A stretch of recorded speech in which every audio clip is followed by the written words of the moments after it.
from Patriot Homestead. Yep, still in Florida. Yes, still working on the trailer. Well, yesterday I got all the roof rafters sanded, primed, and painted. So that was all done. Touched up some spots from the cheaper paint that I had found. I needed one more can, and that's probably why I didn't use it, because it was crap. Anyway, so I got that all done. I went ahead and got my linoleum and my OSB flooring. I went ahead and went with a Dantec 3/4 inch tongue and groove flooring, subflooring, and this has got a lifetime warranty. Yes, on the cheap OSB, you wouldn't want to put it where it's, you know, water, unless it's pressure treated. And pressure treated plywood sucked. It was delaminated on the edge. Both big box stores, they weren't that great. So I went with the Advantech, which has a lifetime warranty, but I went ahead and I used a cheap sheeting of linoleum flooring, and I cut it in half and put 13 feet, and I folded it with a plastic face down, so it'll kind of give a water barrier. And I think that's going to be fine, because I went ahead and coated the all the floor joist beams, like 3 coats of paint. And then I went ahead and I cut 2 pieces in yesterday. They were tongue and groove. I got them in, and I took the rear support legs. I took them off, and one was sticking, so I went ahead and cleaned that up and bent to fit, paint to match.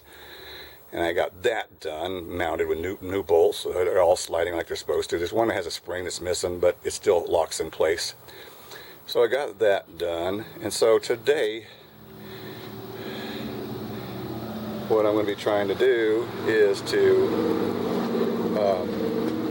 cut in the last large piece of OSB flooring in, and then I have the front section that has to be curved, so I'm going to use the old one as a template, and then I have to use a couple pieces of OSB, the Advantech OSB flooring, and glue it together, because there's no reason for me to buy a whole brand new sheet just for something that's 15 inches wide by 60 inches wide. Yeah, something like that. So I'm just going to put 2 pieces together, use the tongue and groove as the crease, and seam it together with Gorilla Glue, and all it's going to do is on the floor, so it's not like it's going to be moving. So I'm going to do that, and then of course, yes, I've said I have to go ahead and weld in the support brackets or beams for the window where there's nothing there, so I can put the siding on. So that has to be done today. So let me show you what I've done yesterday, and then I'll give you another video on what I've done the next time. Anyways, this is Patrick, Patriot Homestead, and I'm going to show you what I've done. Here we go.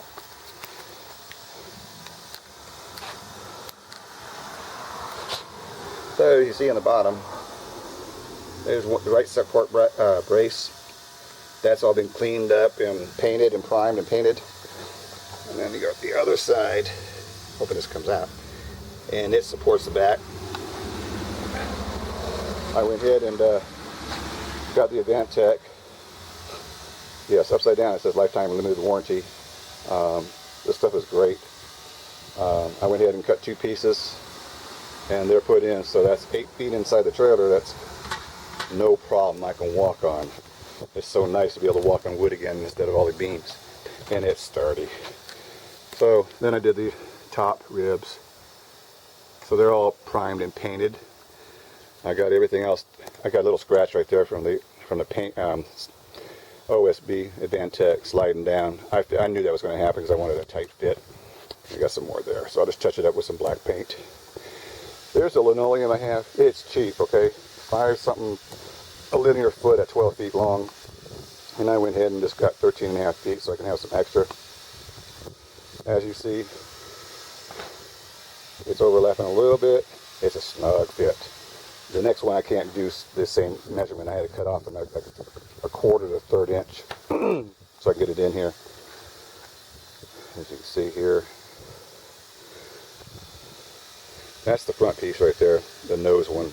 That one I have to use as a template, and of course I'm not going to spend another $33, $34 on a sheet of plywood OSB just to go ahead and cut that little piece out. So I've got a couple pieces over here which were remnants from the first 2 boards I put in, and so I'll edge those together, and I'll make that fit, and that'll take care of the front. I'll just have to use the other one as a template.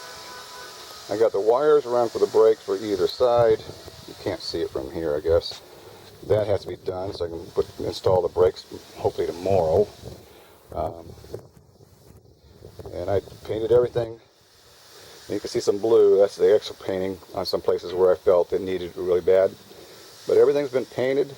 It's been primed and painted. I mean, all the wires have been, ran. So all I got to do is put the floor in, make that piece together, glue that piece together to make one long wide piece for the nose piece here, and then take my final measurements from here to here. Today I had to weld these support beams that come from here all the way up. 4 of them. I've got them already sanded down to bare metal, so, and up and both on top and bottom. The beams are over there. 1x2 stock square tubing. I'm gonna have to cut them down to size because I got them for 36 inches, and of course I got them a little heavy, so I need to cut off maybe like a 35 3/4. So I need to cut another quarter off, and I hope I can get my cold saw blade on and working, because for some reason it didn't cut last time, but I think I figured out why. And then I can go ahead and take my welder, tack it over here, prime it, paint it, and then I've also got to mount this junction box underneath before I put that front nose piece of wood on.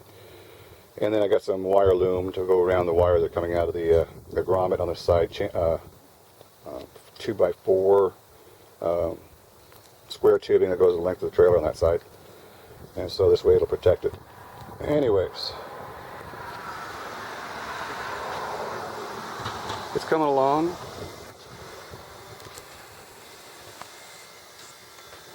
Looks nice. Vantech, that's the name brand. Oh, of course, it's Standard Shadow. Yep, works good. This stuff is real heavy. It's expensive, but it's one of the best ones out there. So, I could have bought a sheet of Vantech that was for subflooring also without the tongue and groove, but it was just a little shy of 3/4. And I was thinking, since this trailer is going to be my trailer that I'm going to be using a lot, I want it to be not overworked, over-engineered, but I want it to work properly and last a long time, so that's why I'm putting more effort in it. I'm still waiting for the HOA to call me and tell me to get this off my driveway. Even though I asked for permission for a week, I extended it for another week, and I got like 3 more days before I could start putting the siding on. I hope. So, and plus I got one fender. I need one on this side, and I don't have one, so I'm going to have to go to, I think I'm going to go to Northern Tools. I think they got them pretty cheap.